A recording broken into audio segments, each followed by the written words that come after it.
Once a month, Paula Pant, host of the Afford Anything podcast, answers voicemail questions the listeners send in. Here's one now. Hi, Paula. I am a 37-year-old single woman living in a large city in the Midwest.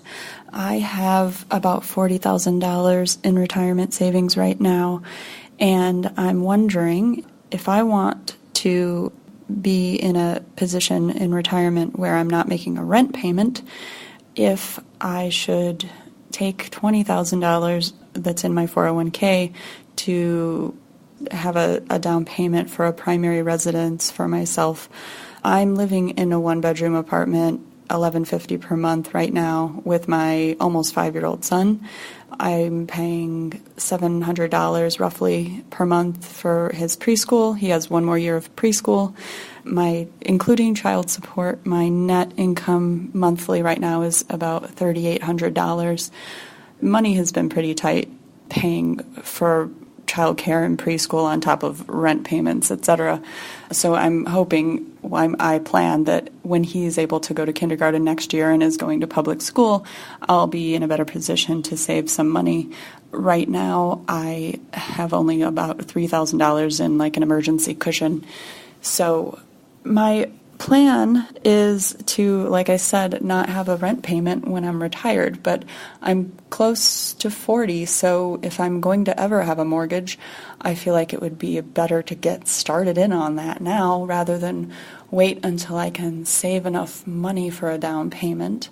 I'm projecting, once I'm able to start saving, that it might take me 5 years from now before I can get $20,000. So starting in on a mortgage at that time is either going to extend the years that I have to work, or it's going to mean I have to adjust my plan for making a house payment or a rent payment in my retirement years. I'm probably looking at buying a 2-bedroom condo. I don't have any. I'm definitely not going to be buying a single family home, but waiting 5 more years living in a 1-bedroom with a child gets kind of challenging, and of course I'm eager to do it sooner rather than later, but I'm just wondering if it's a terrible financial decision to use my retirement savings. Thanks. This is an excellent question. Thank you so much for asking it. There are a couple of factors that I want to walk through. Now, first of all, I don't know what the price of the condo that you're looking at would be. But you did mention $20,000 as the figure that you would withdraw from your retirement account. So you mentioned you've got $40,000 in retirement savings. You're thinking of withdrawing $20,000 for the down payment. My first question is, where does that number come from, the $20,000 number? My guess is, given that there are many 2-bedroom condos in different parts of the Midwest that sell for about $100,000, I'm going to assume that $20,000 represents a 20% down payment on the price point of the condo that you're looking at. If that is the case, if that is where the 20,000 figure comes from, what I would actually recommend is not making such a big down payment. I do support you getting into a house or a home. I do support you buying a place to live, but you don't necessarily have to make a 20% down payment, particularly because you will be owner occupying the place. You can look for an FHA loan, which requires down payments of as little as 3.5%. So on a $100,000 property, that would be $3,500. Even if the property that you're looking at costs more than that, even if it's $150,000 for that condo, that down payment would still be $5,250 in that case. So that is the road that I would urge you to take. I would urge you to make a small down payment so that you can continue to keep your money into your retirement accounts. Now, let me explain a little bit about why I got there, how I got there. One of the reasons that I support your decision to purchase a home is because it sounds like you plan on being in this home for decades into the future. It sounds like you plan on retiring there, which means that you'll be there you're 37 right now. That means you'll be there for the next 30 years at least. If you're reasonably sure that you are going to stay in one place for that amount of time, buying makes a lot of sense. And given that you live in the Midwest, where the price-to-rent ratios are generally in favor of owning, buying also makes a lot of sense. And finally, as you said, the psychological benefits of knowing that you can go into your retirement without having to make a rent payment, those are very real benefits. So for all of those reasons, I absolutely support you buying a home rather than renting one. I do think that that is a wise decision in your circumstance. And it sounds, from what you've mentioned, it sounds like you have no other debt, which is fantastic. So that also puts you in a favorable position to buy a home. Finally, you mentioned that your rent is $1,150 per month. So if you purchased a home for $150,000, it's likely that your monthly payments on the home that you own would be lower than the monthly payments that you're currently paying right now on rent, even after factoring private mortgage insurance into the mix. And of course, it depends on how expensive your HOA fees are, because your condo is going to come with HOA fees.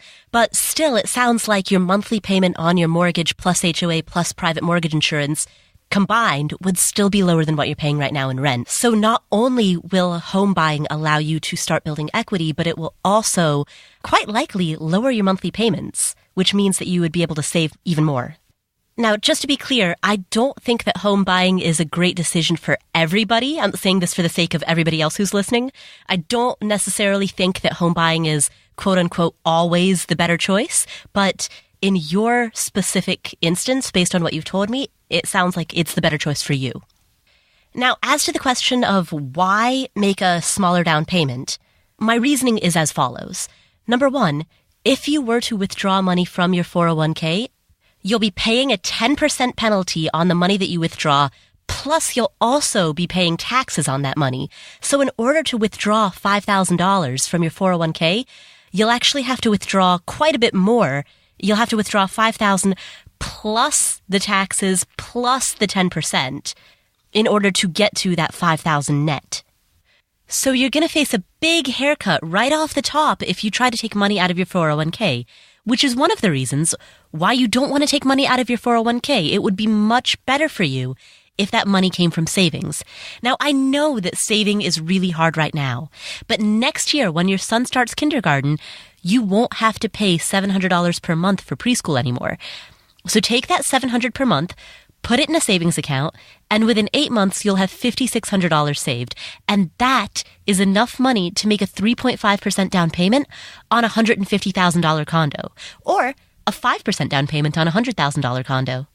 Also, those penalties and taxes that I mentioned, that's only one of the reasons. The other reason is that I don't want to see you damage your future self.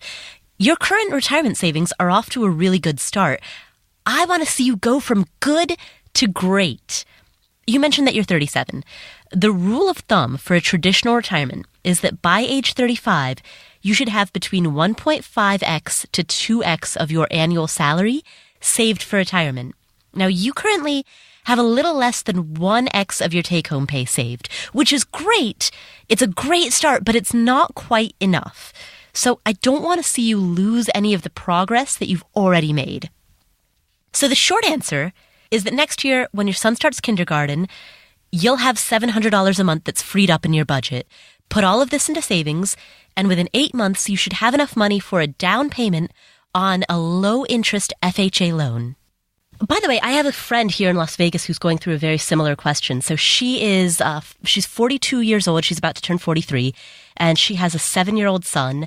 And right now, she is renting 1 bedroom in a 3-bedroom house with roommates. So she lives with 2 other roommates, and she and her son share a bedroom. But her son is 7, and she's now getting to that point where she wants to be able to live somewhere where he can have his own room. And she has about $100,000 in her 401k. So she came to me, we had a long conversation about this because she came to me a few weeks ago and asked me a very similar question to what we've talked about right now. In her particular case, I actually gave her the opposite recommendation. I told her not to buy a home. That's because she has about $50,000 in credit card debt. And so I told her, you know what? You are not ready to buy a house right now. You need to focus on paying off your credit cards first. So if you want to rent a place where your son can have his own room, move further outside of the city where places are a little bit cheaper and you can have more space, do that. That's fine. But keep renting, focus on paying off your credit card debt, and keep your 401k intact. That was what I told her. Hey, did you enjoy this excerpt from the Afford Anything podcast? Then be sure to subscribe to Paula's YouTube channel. Not only is every podcast episode and Ask Paula question released here on YouTube, other creative deep thought videos are created just for you. Remember, you can watch anything, just not everything. Fill your YouTube viewing time with more videos to make you think and grow so you can afford anything. Go ahead, hit that little red subscribe button. We'll take care of the rest.